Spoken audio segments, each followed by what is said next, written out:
This program is brought to you by Western Union. Walang palya ang padala. Good morning po sa inyong lahat at good morning to you, Admiral. Good morning, Maricel. At good morning nga sa ating mga masusugid na tagapanood. Nako, Admiral, parang nararamdaman mo na, di ba? Parang mainit na, summer na summer, ang init na nunuot sa balat, ang mga damit, paunti ng paunti, hanggang sa maging two-piece na favorite ng ating mga... Marino. Ay, sinabi mo yan, sir, ha? Hindi ako nagsabi niyan, ha? Hindi lang yung nanunuot, nangangagat pa. Nangangagat pa, okay, nako. Parang alam na alam ni Admiral yan, ha? Pero ba't gano'n, no, Admiral? Minsan umuulan, no? Talagang di maintindihan, parang Summer. babae. Minsan, sala sa init, sala sa lamig, Ay, no? ganun talaga yun. Ganun ba talaga yun? Ganun yun. Oo, tawa ng tawa si Admiral. Oho. Ay, nako. Pero tayo, mataga muna. Oh. Pero kahit naman umulan o umaraw, naka-program pa rin ang mga utak natin. Kaya naman. Kanya-kanya tayong hanap ng summer getaway. Diba? Ay, ako, meron ako niyan. Ikaw, Admiral, wala meron ka pa. ba? Wala pa? Opisina lang. Ay, puro ka pirma ng pirma. Ganyan kadami po ang pinipirmahan ni Admiral. Pero, okay lang, isa-summer kita, ha, Admiral? Ako na muna, ha? Ako na muna. Pero, mga kamarino, pupunta po tayo sa isa sa mga paboritong destinasyon ng ating mga kababayan. I'm sure may mga marino rin tayo na nandoon, di ba? Meron. At syempre, merong scoop tayo dyan. Featured po yan. Ang Subic Bay Freeport Zone. Aba, maganda yan. Yung dating naval base ng US Navy that has been transformed to one of the country's major economic engines. Wow! Hindi ko alam yan, ha? Buti nasabi mo sa akin. Kaya ano pang iniintay ninyo, mga kamarino? Tutok lamang po kayo. All aboard dito sa Yan ang Marino!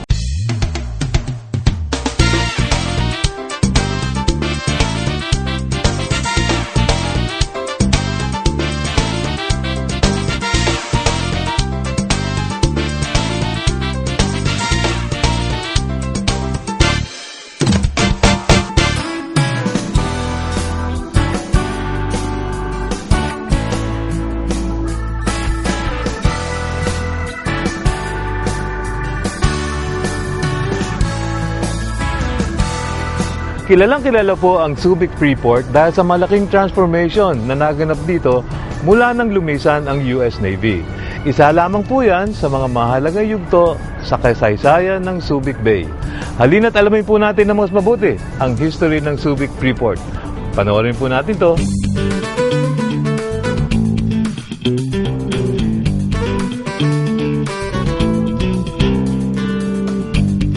Ang Subic Bay Freeport ay matatagpuan sa kanlurang bahagi ng Luzon, mga 100 kilometro hilagang kanluran ng Manila Bay.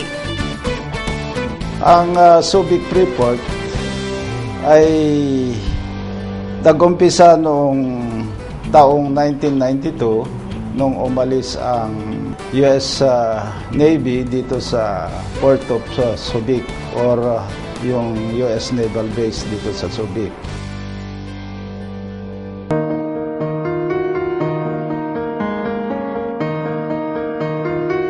Narito dati ang pinakamalaking base sa Asia na hukbong dagat ng Estados Unidos.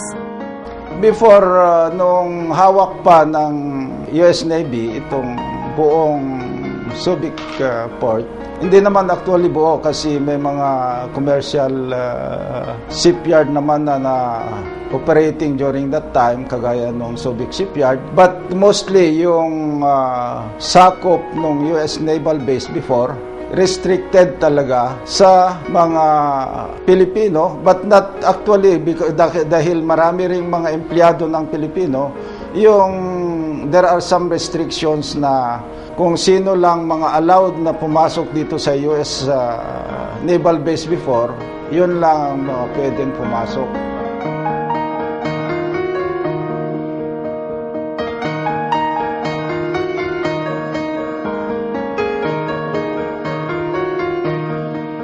At sa ngayon, isang industrial at commercial na lugar na kilala bilang Subic Bay Freeport Zone sa ilalim ng pamamahala ng Subic Bay Metropolitan Authority.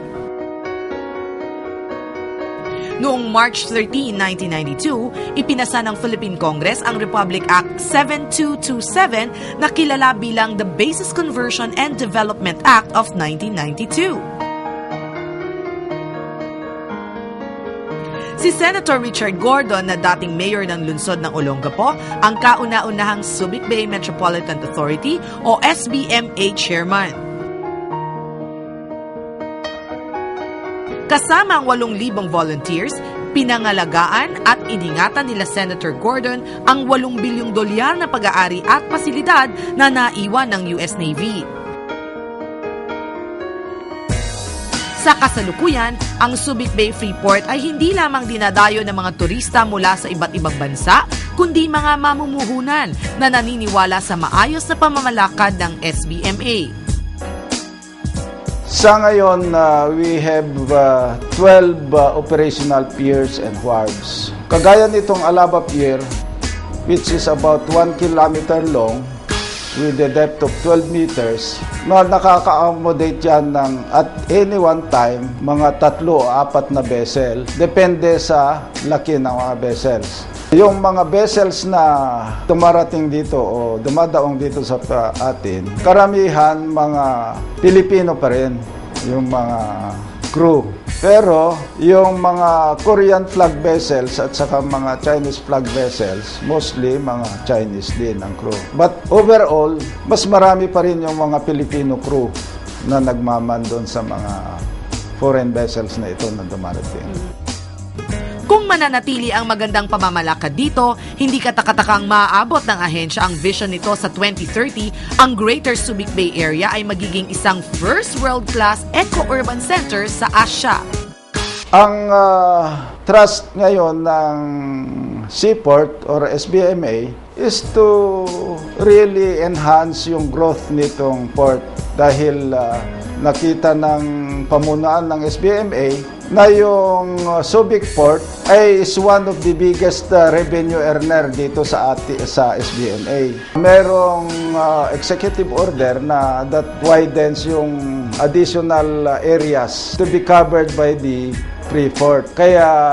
Kasi kailangan namin ng mga additional areas for development. So, this will lead to the attainment of our vision by 2030. Yung port, ma-develop natin, yung airport, at saka magkaroon tayo ng additional areas for development covered by the Freeport. Kaya magkakaroon ng mga additional industries, additional areas na pwedeng pagtayuan ng mga manufacturing companies or i-develop for tourism, i-develop for logistics companies that would come in here to distribute the goods. At saka yung supporting industries that would support yung Hanjin at saka yung mga itatayo pang mga industriya dito sa atin. Ang CCTV room po ay ang function nito para i-monitor lahat ng activities ng covered areas ng port facilities.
Mga kamarino, the long wait is over. Maglalayag na ang ating fan ng Marino Caravan.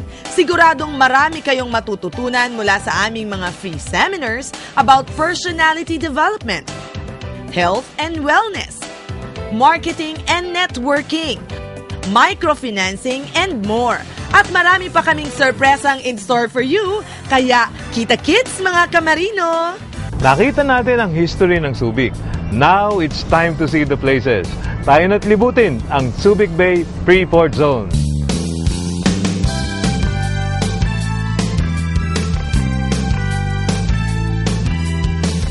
Matapos nating alamin ang rich history ng Subic Freeport Zone, oras na para ikutin ito.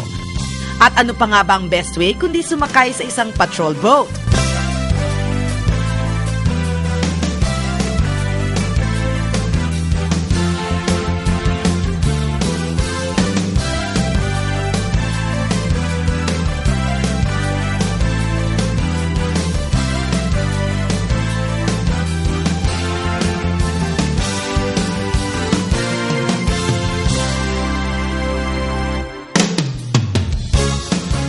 Ito ang mga naglalakihang gantry cranes ng New Container Terminal 1 and 2. Mga dambuhalang crane na bumubuhat sa mga container na ito. Ang length overall po ng NCT is 560 meters ang haba.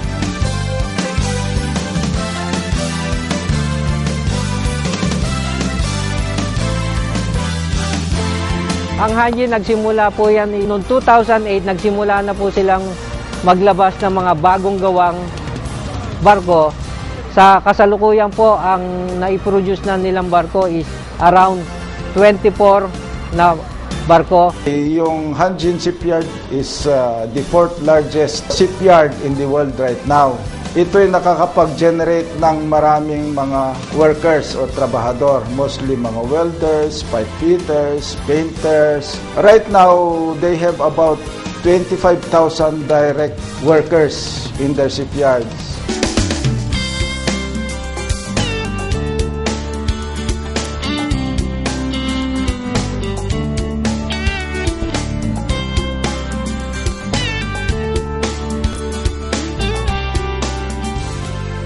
Sa laki ng Subic Freeport Zone, paano kaya nila binabantayan ang safety at security nito? Tara na alamin natin. Yung line na to, ito yung tinatawag naming traffic separation scheme.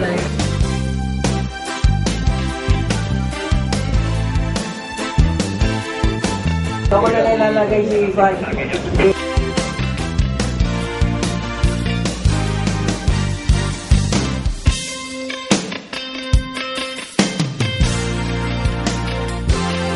Alam mo, yung with regards sa security, kasi yung Subic Port is one of the most, if not the most secured port in our country today. Kasi we fully implement yung tinatawag nilang ISPS or International Ships and Port Facility Security Code that is mandated by the IMO or International Maritime Organization. Para ma-enhance namin yung security dito sa Subic Port, meron kaming yung tinatawag namin na Vessel Traffic Management System. Kaya lahat ng barko, paparating pa lang dito sa May Grande Island, alam na namin kung ano yung vessel, especially kung meron silang yung ILS or Automatic Identification System. Alam na namin kung ano yung barko yung dumarating, ano yung kapasidad niya, ano yung mga karakteristik ng barko, at saka kung anong purpose niya. Ang CCTV room po ay ang function nito para i-monitor lahat ng activities ng covered areas, ng port facilities.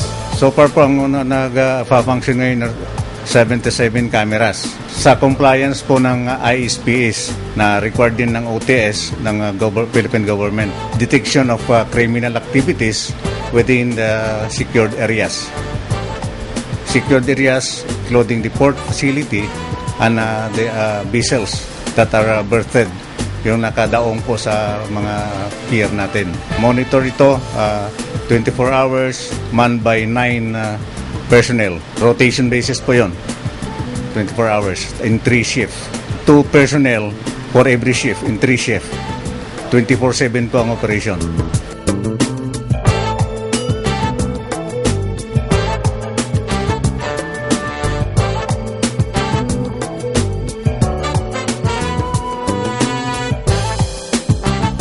Lahat po ng papasok na vessel, kailangan mag-apply ng application for entry. Ang kanilang assigned ship agent. Ikakandak po namin kung kailan sila darating, kung ano i-discarga nila, kung ilang araw ang operation nila, at sino ang cargo handler, at kung ano ang mga logistic requirements ng vessel. Araw-araw din, minomonitor ko rin yung mga papasok at lalabas na mga barko, even yung mga small craft sa Subic Bay. Talagang malaki na ang pinagbago ng Subic. Ang pag-unlad nitong Freeport Zone ang isa sa nagsisilbing patunay niyan at isa rin itong simbolo ng kakayanan ng mga Pilipino na hindi lang sa pakikipagkalakalan kundi sa mabuting pakikipag-ugnayan sa buong mundo. Kami yung bali official na na-assign dito para turuan yung mga kadete ng mga PMM rin namin, Alma Mater. Kami yung nag-guide sa kanila, nagtuturo.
Mga kamarino, the long wait is over. Maglalayag na ang ating fan ng Marino Caravan.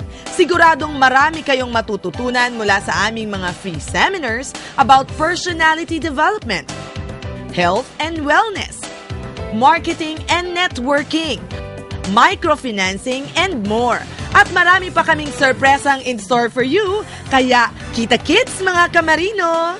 Dahil nandito po kayo sa Yan ng Marino, hindi dapat mawala ang mga kwentong marino. Kaya naman silipin natin kung ano ang pinagkakabalahan ng ating mga marino dyan sa Subic. Let's watch this.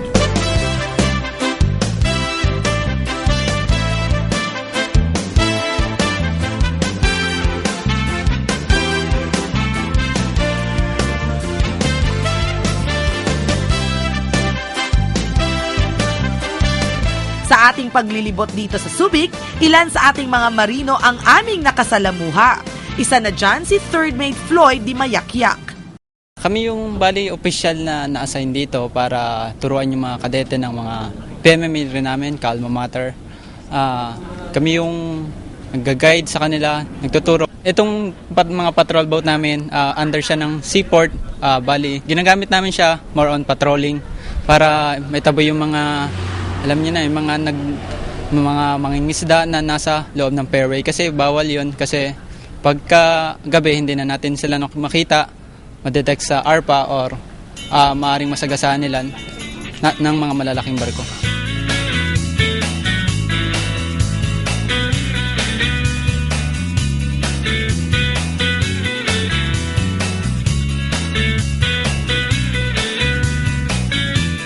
Ito namang isang tropa ng mga marino. Natagpuan namin dito sa vessel na ito.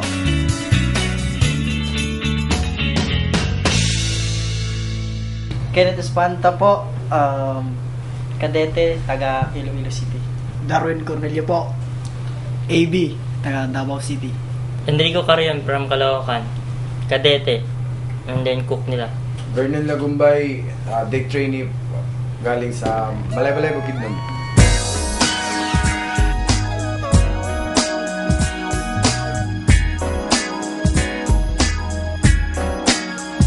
Ang barko namin na research vessel, nagsasurvey ng oil. Minsan din standby boat kami sa reg. Yun sa survey, yun sa laod, kami yung magki-clear sa area bago papasok yung mothership namin. kami naniwan dito for maintenance na lang. Maintenance sa barko namin, yun, pagpamintura, paniktik ng kalawang.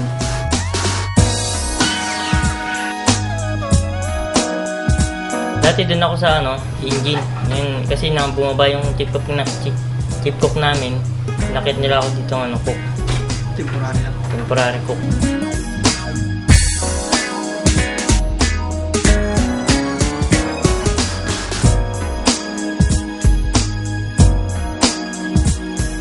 Ang kanilang barko, kasalukuyang nakadaong dito sa Subic habang wala pang charterer.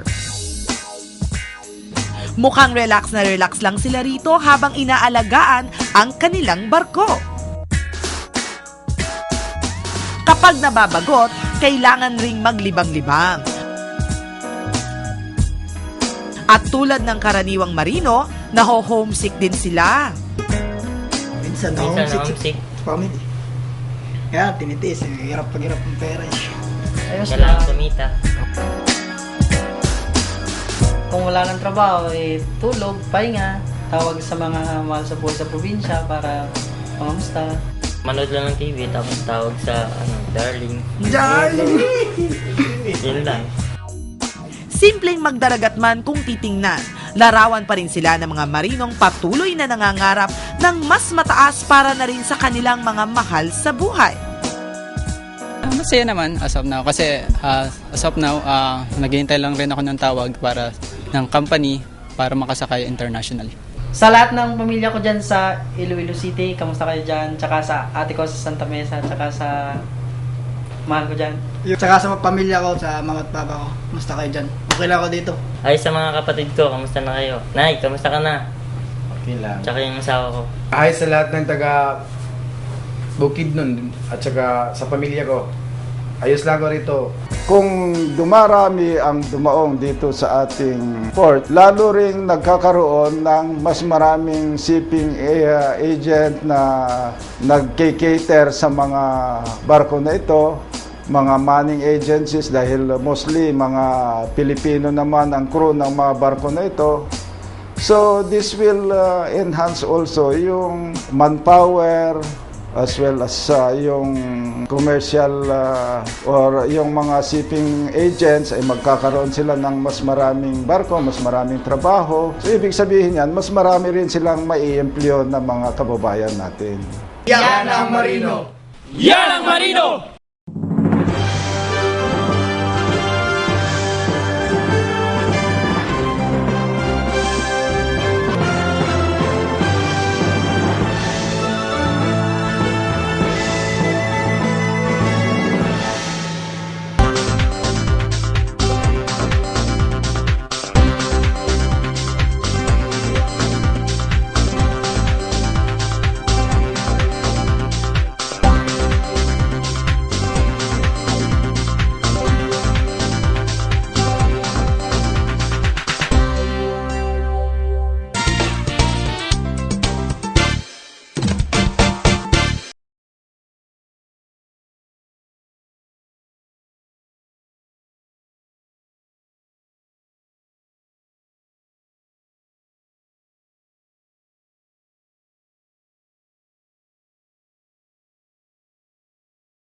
Mga kamarino, the long wait is over. Maglalayag na ang ating fan ng Marino Caravan. Siguradong marami kayong matututunan mula sa aming mga free seminars about personality development, health and wellness, marketing and networking, microfinancing, and more. At marami pa kaming sorpresang in store for you, kaya kita-kits mga kamarino! Alam mo Maricel, nung nasa active service pa ako, panay punta namin dyan sa Subic, yan ay naval base pa. Oo, naalala ko. Nagko-conference kami dyan, nag-exercise with US Navy. Ano yun? Kasama yung mga... Barko natin. Barko natin sa kanila. Parang joint forces yun. Nag-exercise kami. Ay, ang saya-saya naman dyan. Ako, hanggang swimming. Ano swimming? Ang daming swimming dun eh. Ah. Diba? Swimming. Ah. Tapos, merong... Recreation. Recreation. Duty free. Ayun, tsaka shopping, ha? Correct. Meron. Saka marami ng mga iba't ibang mga recreational na maraming nandiyan ngayon eh. Correct, Diba? correct. So, masaya nang pumunta doon. Oo, no, kasi puro US based yun eh. Ayun lang. Ay, nako. Anyway, sana po'y naibigan nyo ang aming episode ngayong araw na ito. At syempre, for your comments and suggestions, just go to our Facebook, just type Yan Ang Marino, and also log into our website, that's www.themarineinsider.com. Okay, see you all next week. But for now, Anchors away. bye!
This program was brought to you by Western Union. Walang palya ang padala.